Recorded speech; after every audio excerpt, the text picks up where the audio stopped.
What's good, everybody? Thanks again for tuning in to another episode of Over Quota. Please don't forget to subscribe, rate, and review if you haven't already. As always, tell a friend, tell a colleague, tell whomever is growth-minded and can use some of what we speak about on Over Quota.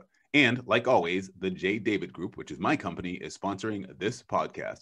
My company relationships with senior sales leaders and introduces them to ambitious startups who are ready to take their next stage of growth. Go to davidgroup.com to learn more. Also, this podcast is being sponsored now by Allego. Want to know how to onboard, coach, and arm your sales teams with the right information at the right time? Then check out Allego.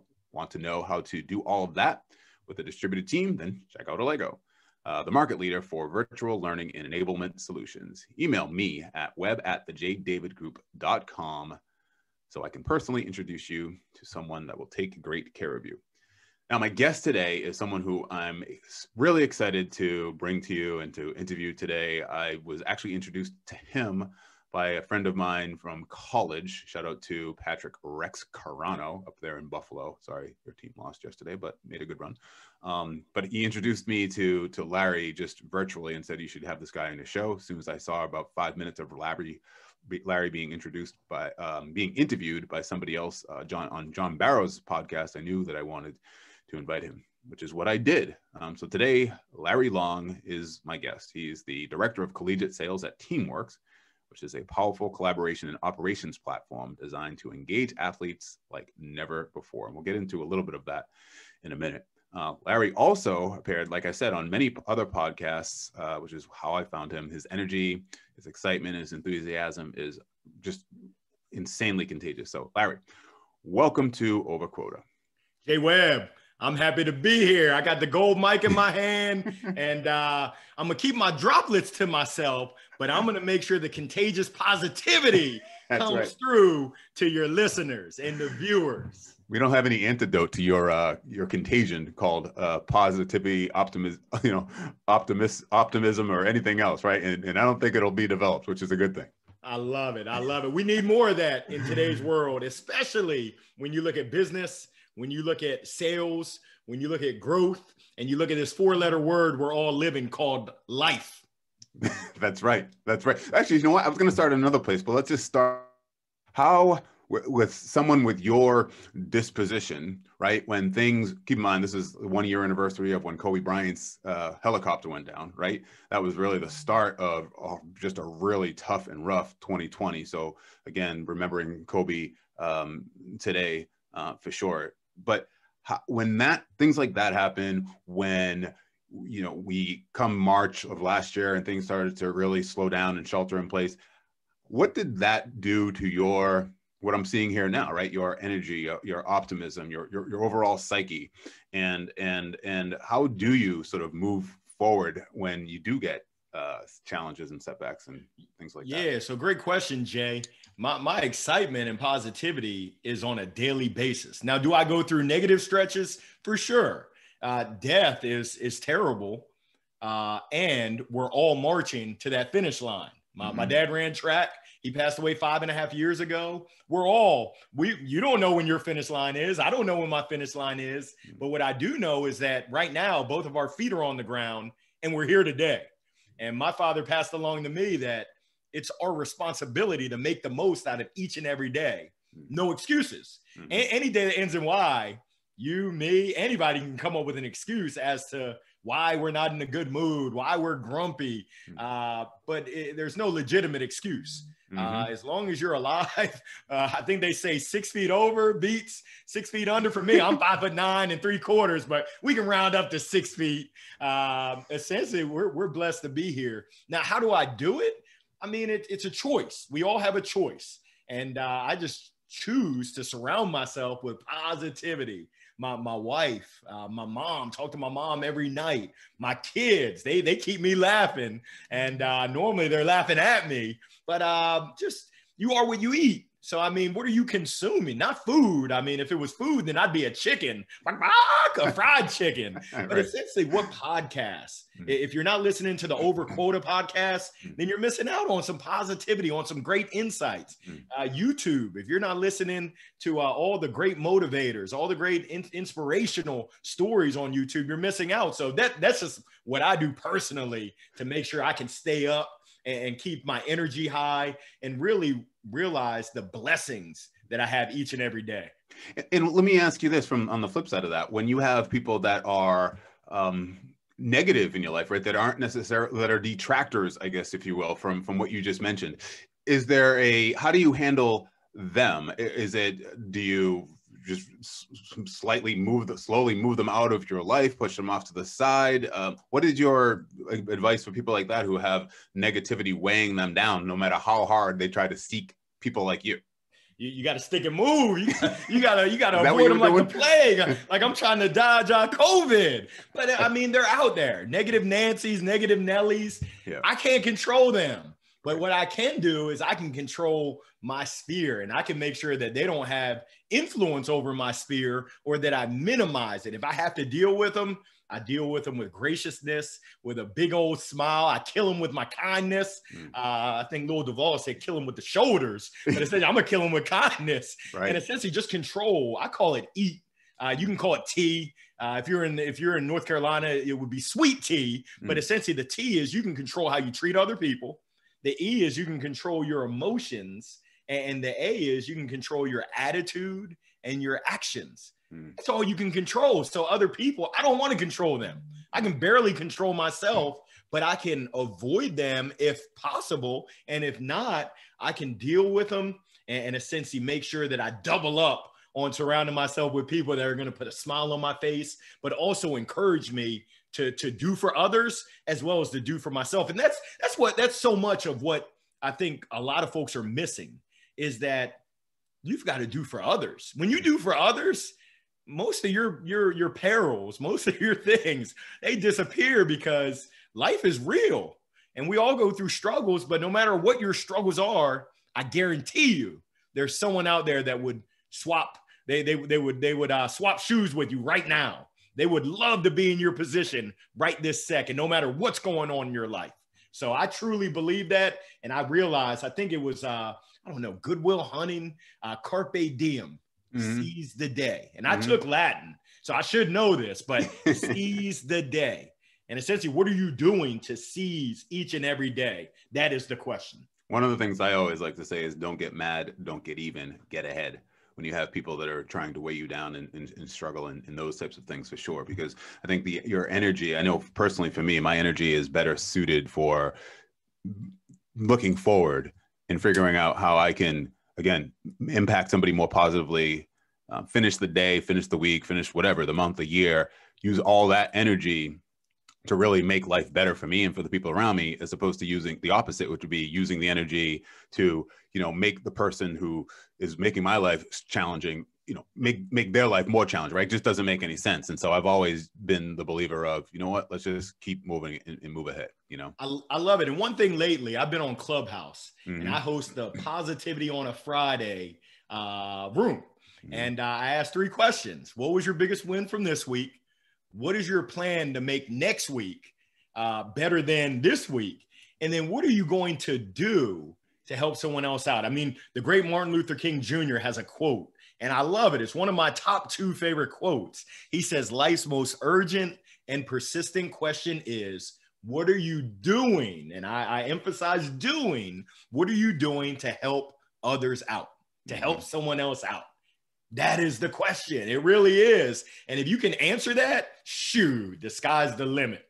It's funny, just in bringing that into sales, and I wonder if Zig Ziglar got this, but Zig Ziglar, a great salesperson of the 20th century, says you can help, as long as you help enough people get what they want, then you can have anything that you want, right? And it's something that I preach to my kids from a very early age, and something that for me, when I was frankly selling used cars for Enterprise Rent-A-Car way back in the day, and I had some head trash, right? When I first started there, I'm like, wait a minute, I'm selling used cars. I'm even worse, I'm selling used rental cars, right? And I was horrible. But then after reading that book and reading that mantra that he has throughout the book and on the back of the book, it sort of reframed everything for me. And from that point on, whether it was that or recruiting or whatever, I felt much better about what I was doing, because I wasn't selling any cars anymore. I was helping people buy cars, right? Or helping companies hire people, or helping candidates find jobs. And for me, that made all the difference in the world.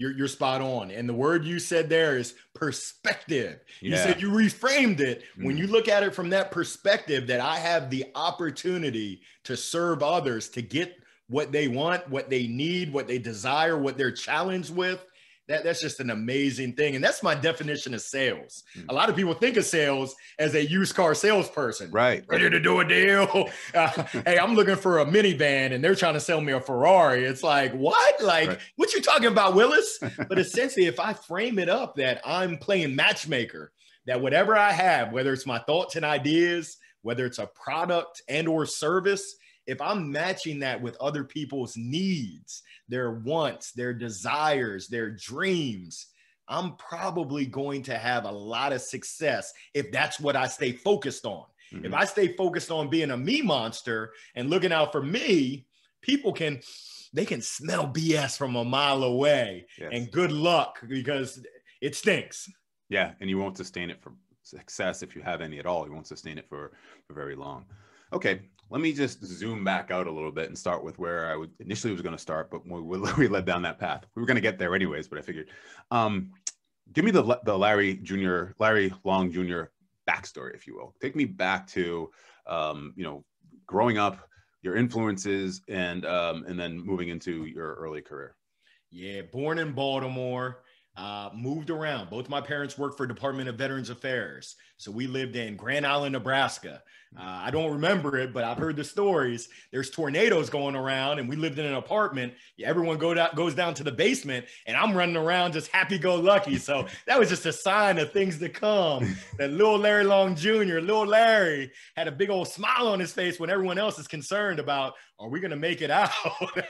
But Grand Island, Nebraska, Danville, Illinois, Tuscaloosa, Alabama, grew up in VA medical centers, VA hospitals. Both of my parents served those veterans that served us, that served our great nation so that we can be free. And funny story, I went from Tuscaloosa to Coatesville, Pennsylvania, where I went to elementary school with Rip Hamilton. I got the national championship at UConn, got the world championship in the NBA with the Pistons. But when I moved to Pennsylvania, they put me in speech classes. They said, little Larry, how old are you? I said, I'm 4. They said, 4 what? I said, I'm 4 years old. They said, you can't talk like that. So they put me down in the dungeon. I had to enunciate my words, cat, dog. And that was just, that played a major impact on me, as well as the moving around. But I've been blessed. I mean, both of my parents growing up, super supportive. We didn't have much financially, but we had enough. And we were overflowing in love. And love doesn't always pay the light bills, but it was a great childhood growing up. My sister's 10 years younger than me. That's my homegirl. She ran track at Maryland. My father ran track at Maryland. I'm the black sheep of the family, literally and figuratively. I played baseball at University of Maryland. They were like, baseball? I said, yeah, you run after you hit the ball. They said, all right, little Larry, we'll let it slide for now. But just my coaches, my teachers, my family, my friends, my support group, I've been blessed.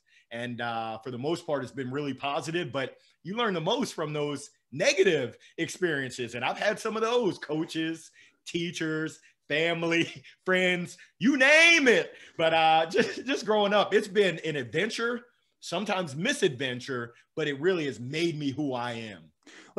Two things I want to ask you about. When you were 4, was there something of a speech impediment challenge for you at that particular time? Or were you just speaking like my son speaks, which is like a normal 4-year-old would speak, right? I was talking country. Okay. They said, Mr. and Mrs. Long, your son is going to get teased out of the school.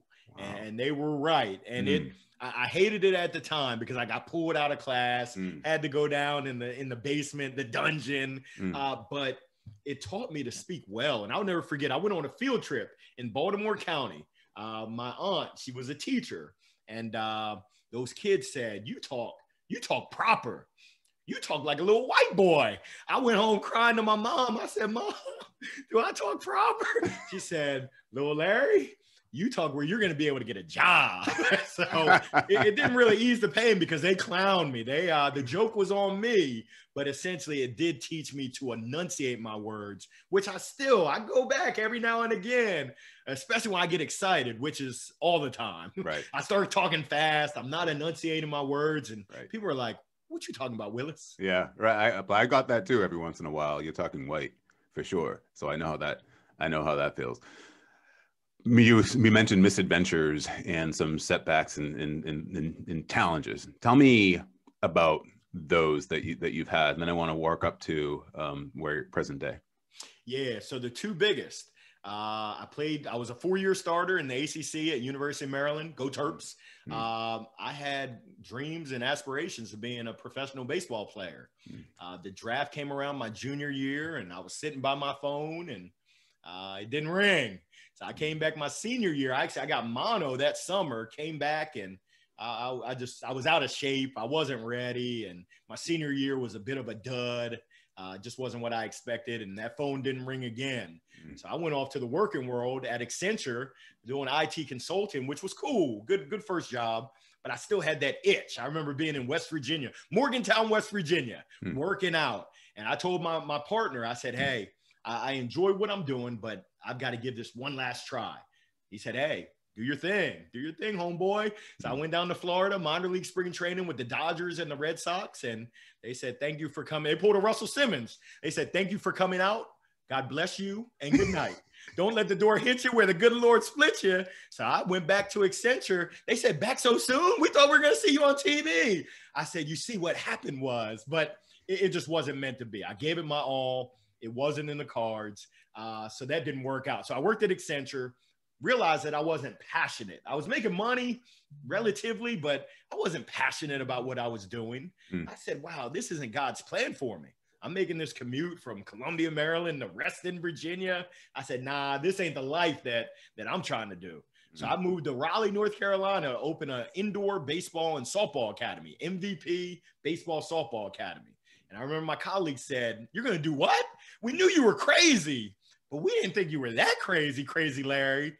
I did it. And for a year and a half, I was living the dream. Kinda. We struggled. It's a seasonal business. We had 10,000 square feet. Our facility was plush, but plush doesn't keep the lights on. And my mom and dad, they love me, but they said, hey, you're not a big bank. You're not too big to fail. We love you so much. We're going to let you shut this thing down. So I licked my wounds once again and off to the working world. And I mean, the rest is history. I've been in tech sales ever since 2005. Woo. Take me back to those moments where you had the setback, right? Where you realized you had that conversation with your parents. You realized that, like you said, plush wasn't going to keep the lights on at home. What were you... how did you move past that? And I guess on a daily sort of basis, right? Like the day, for instance, after those lights were shut out in the 10,000 square foot place, what did you do? How did you get yourself to keep going and to focus on the next goal that you set for yourself or that you wanted to have? Yeah, so Jay, it's kind of like in baseball. I struck out a lot. I'm a little dude, but I thought I was a big dude trying to hit home runs. Right. And I used to strike out a lot, but hey, I'm going out swinging. I was aggressive. Yeah, okay. It was the same thing. So I had to regroup and I had to lick my wounds and dry my tears. And there was a lot of blood, sweat, and tears. That was my baby. But it's one of those things. It was a season. It was a learning lesson. And I took a couple part-time jobs. I went over to the airport. I think I was working for UPS, unloading boxes. I worked at the gym. I remember Beyond Fitness opening up at 5:30 a.m. And if you get there at 5:31, people are mad. They're like, I'm trying to get my workout in at 5:30. Right. 5:30 is early. I'm a night owl. But essentially, I got back on the horse, and I remember applying. I applied at Walmart, Burger King. I mean, I'm not too proud. I'll work wherever the work is. And I remember I couldn't even get an interview. They realized that he's not serious. He's a little bit overqualified. But I don't know. I got my chance making 150 cold calls a day at a company called SageWorks to CPAs and accountants.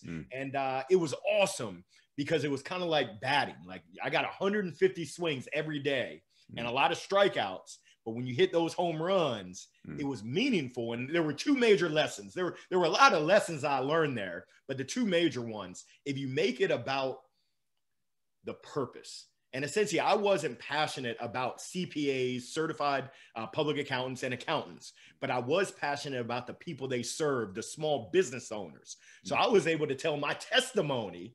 The test that I went through was my testimony of being a failed business owner who didn't understand his numbers. And now I had a solution that could help them, help their business owners not end up like little Larry. So I was passionate about it and it came through. The second thing that I learned is, hey, when you pick up that 500-pound phone, you're giving yourself a chance. So many people are allergic. They break out in hives when they got to pick up the phone. No, reach out and touch somebody. That 500-pound phone is gold. It's solid gold. Now, I'm not saying email doesn't have its place. I'm not saying that social media doesn't have its place. Snail mail, reach out and send out a thank you note. We used to send out 25 per day. We were getting after it. But that phone is absolutely golden. You got to pick it up if you really are about making it happen. From my experience. So to get back to your question, it's just like any other obstacle you face in life. You've got two choices. You can lay down and give up. That's not me. Or you can get back on that horse and get after it. And when you started making those 150 calls a day and mapping your testimonial or making your testimonial, was that something that you came to on your own? In other words, just through your own experience? Did you have a mentor within the company that sort of pointed you towards that? And how much did coaching and mentoring help you early on there where, you hadn't had any of that sales experience prior to that? Yeah, unfortunately, my sales leader originally, second week, he called me in the office. I thought I was getting a raise and a promotion. He said, you made 148 calls yesterday, Larry. If you do that again, we're going to treat you just like the Dodgers and the Red Sox and tell you, don't let the door hit you where the good Lord splits you. I said, ooh, they're serious. When they say 150, they mean 150 calls, not 148, not 149, 150. Now, there were some other colleagues that looked out for me and they said, hey, Larry, you got to start talking proper. Hello, this is Larry Long Jr.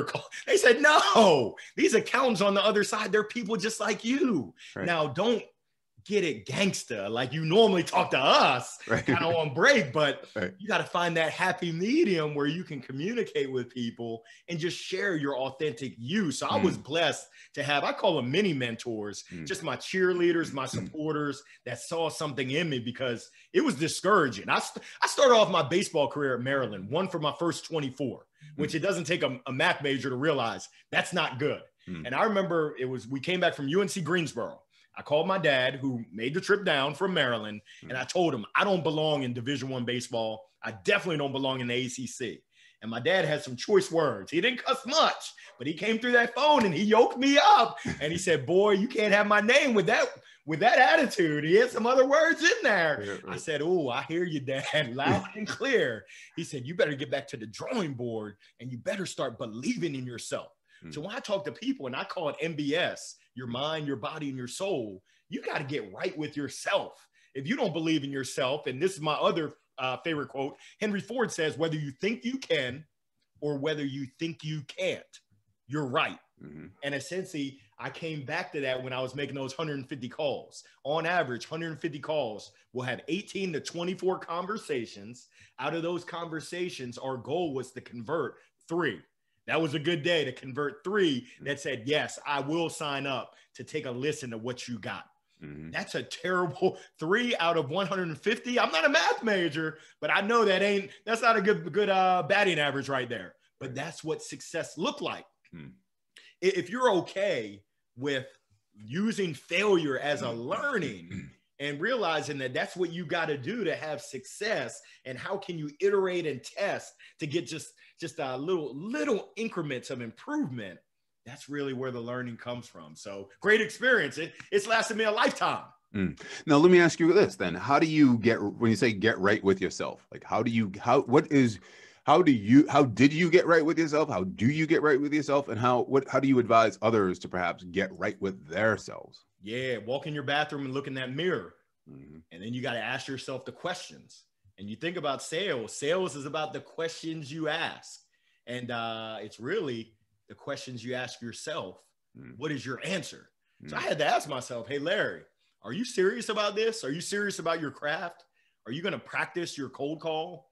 Are you going to build your confidence so that you can talk to someone halfway confident instead of hemming and hawing? It starts with you. So, I mean, mind, body, and soul, for me, golf is a way for me to get right. I wouldn't say I don't meditate, but it's more of just quiet time, which I don't know if you can tell. That's very tough for me to have any kind of quiet time. I like to hear my voice, but essentially it's just being introspective, I think is the word. I can't even spell that word, but it sounds like a appropriate word at this time. But looking within and figuring out, are you going to do it? And if you make the choice that yes, you are, then you got to be all in. If you're not going to do it, then it's time to find something different. It was the same thing in baseball. My dad pretty much said, are you going to give up like a little, or are you going to be about that life and get back to the drawing board? I made the decision that, hey, I can and I will. And then it happened. University of North Carolina came to town, boop, got a little hit. Like Kanye West said, you can't tell me nothing. I started feeling myself. That's all she wrote. I batted 289. Overall 319 in the ACC. Wow. I was batting in the 9-hole. I was the last batter. So I saw a steady diet of fastballs. I was teeing up. I could hit a fastball. Anything with a wrinkle, I'm struggling. But it's the same thing when I was calling those accountants and CPAs, when I started sharing my story. This is Larry Long Jr., failed former business owner, baseball and softball academy, had an accountant who loved us, but wasn't able to convey the story of the numbers of the income statement, the balance sheet, the statement of cash flows. Therefore, we went out of business. Does that resonate with you, Mr. or Mrs. Accountant? That ability to tell that story and as a way to connect with the decision maker, was that something that was taught or something that you innately learned or was taught to you earlier, even before that you were able to put together? James Hatfield, I'm going to shout him out. Hattie. James Hatfield was that colleague who pretty much worked with me in terms of, hey, Larry, why are you here? Why are you here calling on accountants, slanging software? You could be out doing anything. You could work for a baseball academy. And essentially, I shared with him my story, and he said, hey, you've got to tell that story. And I think he coined it story selling. Right.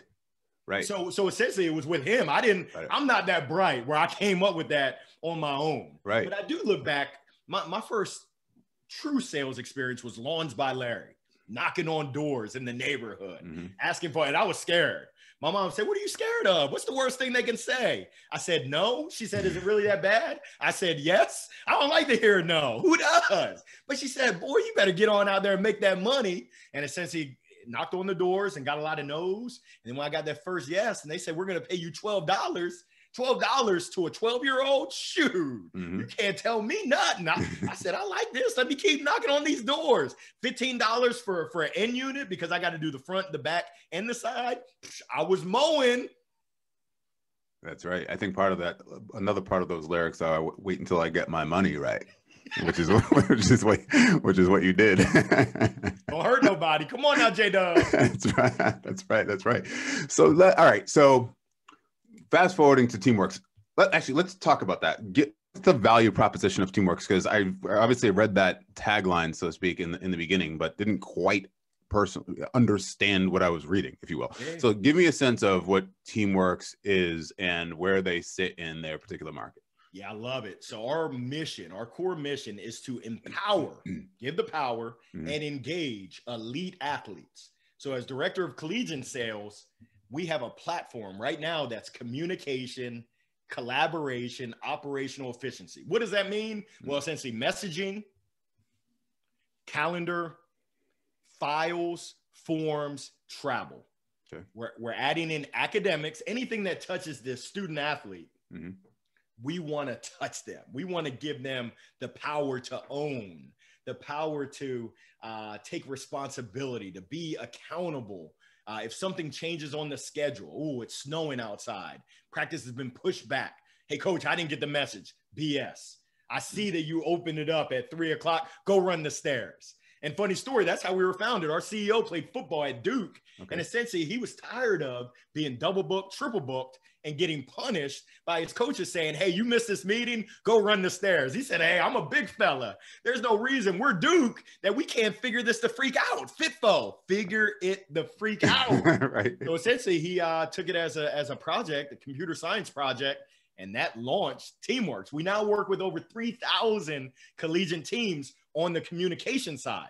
Mm-hmm. We acquired a company called Influencer, INFLCR. Mm-hmm. That's a social media platform designed to provide the content, the pictures for elite athletes, in my case, student athletes, collegiate student athletes, to tell their story on Instagram, or as the millennials call it, the gram or IG, right. On Twitter, mm-hmm. as well as TikTok. I can't dance, so my son told me to stay off of TikTok. But essentially, with name, image, likeness coming down the pike, where student athletes can get paid for their name, their image, and their likeness, we're right in the mix. We're serving them, supporting them, empowering them, and engaging those collegiate athletes to build their brand and eventually be able to reap the rewards. Better have my money. And get their money right. Right. Okay. And your target decision maker or audience is whom? Is it, I'm assuming it's the folks in academia, right? In other words, it's not the students, but it's the athletic directors, the coaches, and those types of folks. Is that right? Ding, ding, ding, ding. We've got a winner. If there's any athletic directors listening, please holler at your boy. We'd love to help you. Right. We work with athletic directors, associate ADs, deputy ADs, senior mm-hmm. women administrators, operations. So director of football ops, director of basketball ops, as well as coaches who are the CEOs of their team, but mm-hmm. normally they delegate. Mm-hmm. And they realize it's crazy because the Green Bay Packers just recently played, and Aaron Rodgers has shared the importance of communication when it comes to culture. Mm-hmm. And when you're building a winning culture and you don't have good communication, chances are you're not going to have a winning culture. Everyone's got to be on the same page. We all got to be rowing in the same boat. And with this pandemic, it's become even more important. And for us, we offered the TCAP, Teamworks Coronavirus Assistance Program, where we got our solution in the hands of anyone who raised their hand, free of charge. We said, we realize that your student athletes are spread out across the world, and we want you to stay connected to them. So we'll give you a trial until the end of your semester. It went so well, we ran a TCAP 2.0 in the fall. And I can tell you that we closed, it was upwards of 88% plus for the folks that had it and used it. They said, oh my goodness, even though our budgets are getting cut, are getting slashed, we're looking at possible furloughs and layoffs, we can't live without this Teamworks thing. So wow. It's been phenomenal. When you talk about being able to help people, it's been phenomenal to tangibly and positively help student athletes and the staff that supports them. Tell me a little bit about your team there that you lead at Teamworks, and also you mentioned culture. How do you inject the right kind of culture throughout your team and throughout Teamworks, throughout for what you're doing? Yeah, I mean, the saying goes, and some might say it's hokey, but teamwork makes the dream work, and it really does. I mean, having played baseball, basketball growing up, team sports, it really is. You've got to have everyone on the same page. So my team, oh my goodness, we just had our sales kickoff. We've got a phenomenal team. Just the young men and women that we have on our team are driven. A lot are former athletes or have worked in athletic administration, and they really have two things. They've got that go-getter, kind of like Jeezy said, yeah, we're go-getters, but we're also go-givers. And just that true spirit from the heart is phenomenal to see. Go-givers and go-getters. Now, you talked about culture. I can't impact culture, but I can control how I roll. So for my team, I'm very upfront. I've got 3 goals in mind. Number 1, we got to hit our targets. We keep score, and that's why I love sales. So let's make sure that scoreboard says #winning. Number 2, we've got to grow and learn. We've got to grow our skills, our capabilities. And essentially, I can't force you to do it, but I'm going to set the tone by showing you how I'm going out there and I'm getting my learning on. And we actually measure learning. We call it a 5-tool player. Where's your knowledge in terms of the company, the who, what, when, where, why, our mission, vision, and how you fit in? Number 2, the industry. And for us, the industries, that's plural. Number 3, the product. And that's plural as well, products that we offer. Number 4, the tools and resources, internal and external. And then number 5, the selling skills, your actual business acumen and ability to run a sales cycle. Now, there's a bunch of intangibles, but those 5 right there, if you can step your knowledge game up each and every day, woo, sky's the limit. So that's number 2. Number 3 is we got to have fun. And if we're doing number 1, we're hitting goals. We're doing number 2. We're filling our brains with knowledge, taking it to that next level. You better believe number 3 is going to be off the chain, having a ton of fun. Waiting for an acronym for those 3. You haven't figured that out yet, huh? Not yet. I got my epic acronym, but y'all ain't ready yet. Y'all ain't ready. I was going to ask you that, but since you just interjected, why don't you tell us what epic is? Yeah, so when I look for folks to join my team, I look for epic qualities. The E is entrepreneurial spirit. And you don't have to have been a former business owner to have demonstrated ownership and accountability and realizing that, hey, in any endeavor, you get out of it what you put in. The P is preparation and planning. If Allen Iverson is listening in, I would call that practice. Yes, Allen, we're talking about practice, not the game. The I is that internal drive and desire. Essentially, we all get hit with obstacles. That's life. I need someone who's going to find a way over those obstacles, around those obstacles, if they have to dig a tunnel under those obstacles, and if they really have to, MMA style, boom, right through those obstacles. The C is communication. Can you hear me now? And I'm going to triple click. It's communication. It's care. It's that give a damn factor. Do you actually care? It's curiosity. They say curiosity killed the cat, but if you're in sales, you better be curious. So that's my triple click: communication, confidence, care, and curiosity. And the confidence, Kevin Hart says it best: say it with your chest. Right. One other acronym, then I want to follow up on something because that you had just said. FUD. I heard you say that before. FUD. Yeah, it's not a bad word. Fear, uncertainty, and doubt. Right. And we all, well, I can't speak for everyone. I know I have it. You called it head trash, but essentially it's that voice in the back of some people's head that says, don't do it. But in the sales sense, if you can plant fear, uncertainty, and doubt, you might get people to take action in terms of moving towards a change. Change is tough. And I can tell you our number one competitor is lack of change, apathy. Mm-hmm. It's like, hey, we're good. That's right. Our number one competitor is just, we're good. Well, hey, you're good. Why not be great?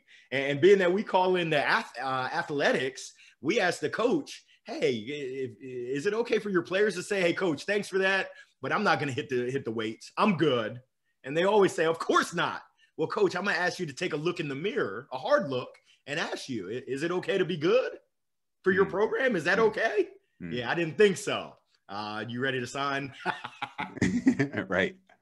So how do you go about then as a leader reinforcing a lot of that stuff that you just mentioned, hitting your goals, learning, having fun, and then the elements within the learnings? How do you go about reinforcing and shaping the behaviors so that you are able to do all those three things?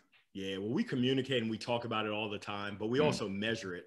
We do a quarterly self-review, and there's 12 out of those 5 major categories. There's 12 separate sub-segments where the reps measure where they think they are. And then I measure where I think they are, and then we chop it up. And we essentially have a conversation about where they think they are and what they actually did to represent it. Because once again, your actions speak so loud, I can't hear what you're saying. So it's great that you think that you're awesome at documenting in Salesforce. But how many times have I had to go into Chatter and ping you and say, hey, this close date, that doesn't seem right. This stage doesn't seem right. Something's off there. And essentially, I'm not in the business of babysitting. So my reps know that I'm going to give you the autonomy to be a professional until you give me a reason, until you start, because my business is Larry Long Jr. LLC. And I get paid by Teamworks, but this is my business. And I support 6 other businesses. So if you're taking care of your business, we're going to be good. Mm. But when you start messing around and you're not taking care of your business and it impacts my business, we're going to have a conversation. I'm a nice guy, but I'm serious about my business. Right. Yeah, absolutely. I get that.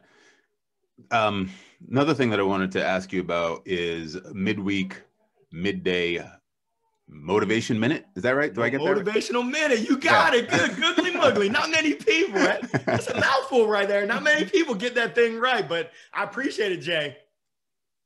Tell me about that one. I've been blessed. So when the pandemic hit, I think it was Friday the 13th, March 13th. Yep. I think it was the following week. My man out of Atlanta, Morgan J. Ingram, and my local dude here in Raleigh, James Baldwin, they did a Friday happy hour. And I joined. And I was talking with Morgan. He said, hey, Larry, I see you doing short form content on LinkedIn. That's good, but I need you to be great. You got to go on video. I said, Brother Morgan, I got the face for radio, dog. And I'm honestly, I'm scared. I'm scared to go on video. They ain't ready for me yet. I might break the internet, Kim Kardashian style. He said, Larry, I'm going to tell you what my mentor told me. My mentor said, if you don't go on video, you're being selfish. All it takes is one person that you can impact for it to make a difference and for it to be worthwhile. I said, don't nobody call me selfish and walk away with their life. So that following Wednesday, I went out on my back porch, wrinkled shirt and all. The shirt said, say yes to you. That's from one of my high school colleagues, one of my high school classmates. And I just got on video and shared, what is that phrase, say yes to you? What does that mean to me? Now, fast forward 39 episodes later, you have your midweek, midday motivational minute. Before I would record them 1 to 3 minutes and then post. Now I go LinkedIn Live, YouTube Live, Facebook Live, where folks are able to chop it up with me. They chop in comments and we talk about really topics around motivation, inspiration, how to really succeed at life in general. And I'll tell you, this is breaking news. I'm working on a book right now to dig in deeper to some of those hot topics from the midweek, midday motivational minute. I don't know the title yet, but it's going to be hot. I tell you that, and it's going to impact. And that's been the biggest key learning. I didn't realize that how big of an impact it would have on folks' lives because we're going through some stuff with the pandemic, with the protests, with the George Floyd and just the social injustices. We're all going through some stuff, and you can find if you turn on the news, you can be in a bad mood for the next 7 straight days. But essentially, I believe that we need to recognize these are real issues, but the perspective and the lens that we look at, there is some light in there. So that's what I try to do, is just shine that light. There's a second impact on that. There's not too many Black sales professionals and Black sales leaders. And it's tough to be it if you don't see it. So I want to make sure, and I love this platform that you're on, and I'm grateful that you would bring me on. I want to make sure that folks that look like me can say, wow, if this crazy Larry guy can do it, then I know I can do it. So that really means a lot to me. I've been blessed my whole life. I just want to pass those blessings along to everybody, but specifically those that really need to see what they can be.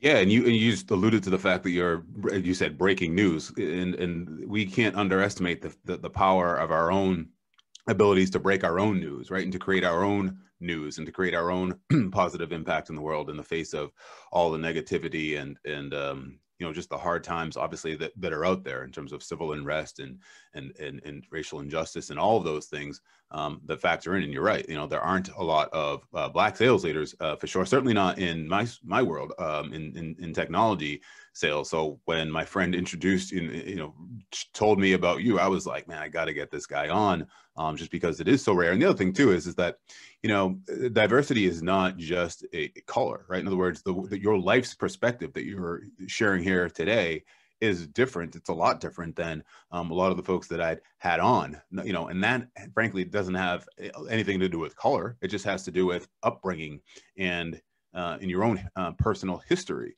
that you shared, and that you don't necessarily have to do it the same way or take the same path or be motivated by the same things or be challenged by the same things, right? Those are all, different things that you bring to bear, and that your life's perspective is additive, depending on where you are. So that is really good and important for sure.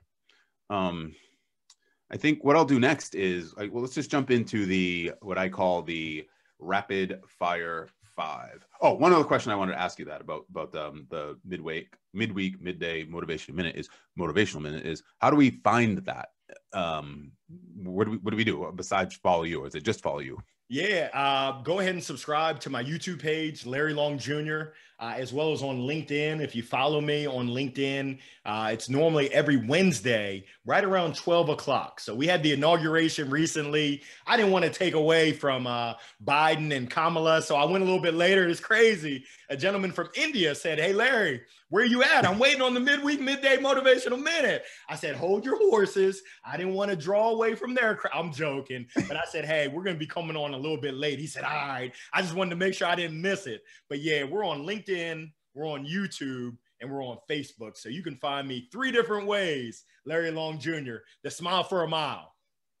I love it. I'm going to have to talk to you about this offline, I guess, if you will, about, I need to know how to go. I need to learn how to go live on LinkedIn, because I'm not sure how to do it. So I'll ask you that after. I got you. All right, cool. All right, good. So let's get into the rapid fire 5. I'll ask you 5 questions. Give me 5 answers. Get to know. We've learned a lot about you, but we'll do it in a slightly different way. Do you have a morning routine? If so, what is it? Yeah, 7:30. I'm waking up my baby girl, getting her ready for school, 1st grade. I'm I guess I'm the headmaster. I got fired as the principal, but I'm responsible for morning duty. After I get her up, 8 o'clock, I listen in to the Noodleberg huddle. Steve Noodleberg and his son, Mark Noodleberg, they do a morning huddle from 8 o'clock to 8:20 on both Facebook.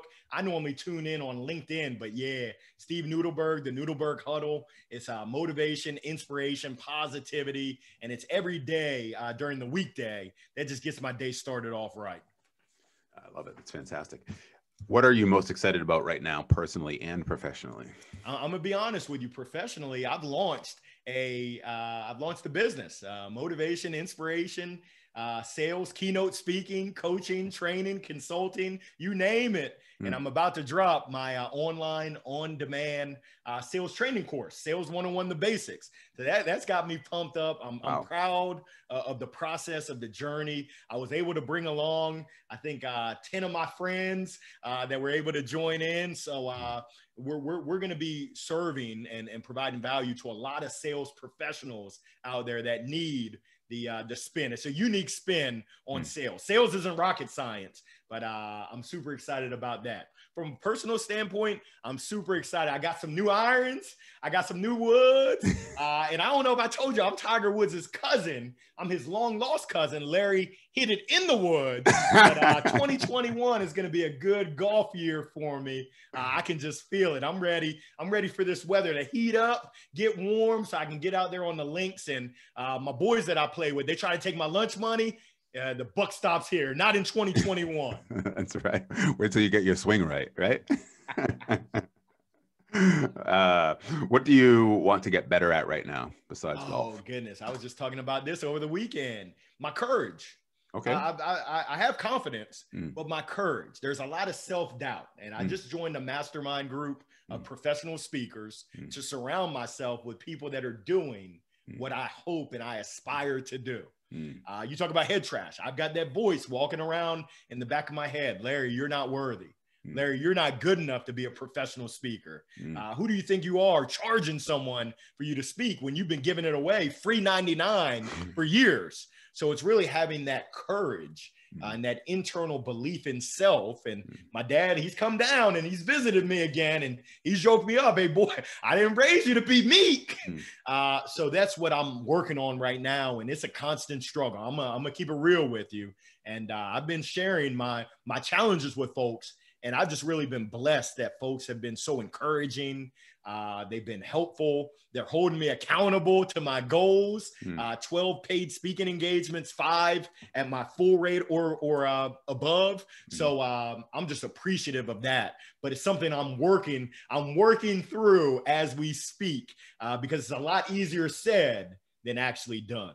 Yeah, it sure is. Just one follow-up question to that. What to you is the primary difference between confidence and courage? Yeah, so confidence is, I'm a confident person overall. The courage comes from acting on that confidence. I know that when I speak, I deliver value. I haven't oftentimes had the courage to command that value in return. Got it. So I'm just giving it away. And I don't mind giving it away and helping folks. But if I want to do this on a greater scale, I've got to receive that value in return. So I'm working on my courage to actually make that ask. And I'm in sales. But essentially, when you're selling yourself, at least for me, it's kind of like when I was knocking on doors, Lawns by Larry, there's that voice that just says, you're not worthy. You're not good enough. Are you crazy? Are you stupid? Or are you dumb, little Larry? But I'm working on, hey, yes, you can. And yes, you will. I'll never forget when I was 6, my mom, we would say our prayer at night. And then she used to make me verbalize, I am somebody 10 times. And if you say that, I'm not a math major, but 365 days, you say that 10 times every night, that's a whole lot of times you start to believe that you are somebody. So essentially, I've been verbalizing that, yes, I am worth it. I am worth it. No more freebies unless it's for a nonprofit organization, a student organization. I need to command that value that I'm providing back in return. So that would be kind of the distinction between confidence and that courage. Yeah, makes sense to me. What gets you up in the morning? What keeps you motivated? Oh, goodness gracious. It's really, it's a lot of things. I would say my dad's legacy. He passed the baton to me, and I feel a responsibility, as well as I get joy from being able to sow into others. My wife and my 2 kids, little Trey, my 11-year-old son, and little Lucia, my 7-year-old daughter, as well as those that are in need of what I can give. And what I found over this past, coming up on a year in April, is that a lot of folks can really benefit from my perspective, from my sharing of my experiences, and just the outlook on that. It has a way to inspire. So that's what gets me motivated. And I'm happy about life every day, because we're marching to that finish line. Every day that we're alive, it really is a blessing and just an opportunity to make the most of the day. And by making the most, it's what can you do? How many people can you serve? What impact on the positive side can you have on others' lives? That's deep. If you write that down, put it on a whiteboard and look at that's really deep right there. So I don't take that for granted. Yeah, that's fantastic. Last question. What's your preference for consuming information? You talked about podcasts and YouTube or Facebook lives and those types of things, but what is your preference for consuming information? Books, I'm gonna be honest with you. You can see on my bookshelf, I got a ton of books. Mm-hmm. I'm gonna keep it real with you. I'm notorious for starting books, and I put my little note card in it. And my wife's like, "Are you ever gonna finish that book?" I'm like, "Yeah, I plan on getting to it." So let's keep it real. YouTube, LinkedIn. And just visual. I'm a visual person. That's really what gets me. I tried the audiobooks. Unfortunately, that didn't quite work out for me. Someone reading me a book. I'm not 6 years old anymore. My wife loves audiobooks. Right. But essentially for me, my preferred method, I get into that YouTube and that LinkedIn trap, where once you watch something, then it recommends, you're gonna love this. Next thing you know, it's like, ooh, 60 minutes just went by like that. That's right. Those algorithms love you. And they're spot on. They know me front and back. I'm kind of the same way with books. I do finish them, but if they take a while, it's only because I'm an impatient learner. So I learn, and then as soon as I learn just a little bit, I want to go and do it, right? I want to go and act on what I learned. Actually, matter of fact, I have an acronym for you. I call it LAID: learn, act, iterate, duplicate. Right. So I learn something, and I don't like that learning to sit there too long. Kind of like learning a language, right? If you just are in learning mode and you don't go to a place to actually use the language, then you're going to use it. You're going to lose it, right? So I always I am impatient with learning. So I'll learn something and then I say, okay, I got to go try this. I got to go try this technique. I got to go try this method. I got to go try whatever it is. I have to do it, right? So the latest example might be a book. You mentioned meditating earlier. So I have a book by John Kabat-Zinn. It's like, wherever you go, there you are. I never actually finished that book. Halfway through it, I'm like, okay, well, I get it. I started meditating and I got a meditation app, and 2 years later, or 2.5 years later, like I'm still doing it, right? And so that's a perfect example. And then the iterate is, as soon as you act on it, invariably there are going to be mistakes made. You're going to, for instance, when I first started meditating, I was meditating without headphones. I had to figure out which room in my house I was going to do. I had to do, if I was going to be consistent, which time of day I was going to be most consistent, which time of day was going to be the most beneficial for the meditating, like all of those types of things, right? And then once you've figured all that out, then it's the duplication of it. It's okay, now I figured it out, now I'm going to do that again. And in business, it would be like at scale. Okay, well, I know that, this messaging worked. I know that this email worked. I know that this sort of story resonates with the, small business owner or whatever it might be. Okay, I'm going to use that over and over again until I need to learn again and then, repeat. So anyways, there you go. I love it. Learn, act, iterate, and duplicate. Yep. I'm gonna have to borrow that one. There you go. I'm borrowing all yours, so it's only fair. For sure.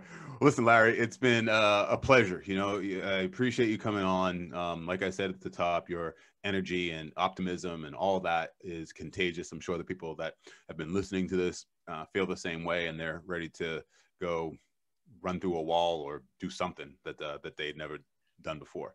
I appreciate you, Jay. And I just encourage your listeners as we wrap up to go out there and do something for someone else. One of my colleagues calls it the hashtag 3-minute challenge. And essentially all it takes is 3 minutes of the day, pick one person in your Rolodex and think of something you can do. Personalized, customized. I know that you're a meditator. I can go on to Amazon and find something that's for people who like to meditate, and I can send that to you. All it takes is 3 minutes to let you know that I'm thinking about you. If you do that every day, every weekday, sky's the limit. You're going to impact a lot of lives, and you're just going to be in a really good place with your relationships with people. So strongly encourage you to give it a try. Hashtag 3-minute challenge. Larry Long Jr., thank you for going over quota. Goodbye, everyone. Cue in the music.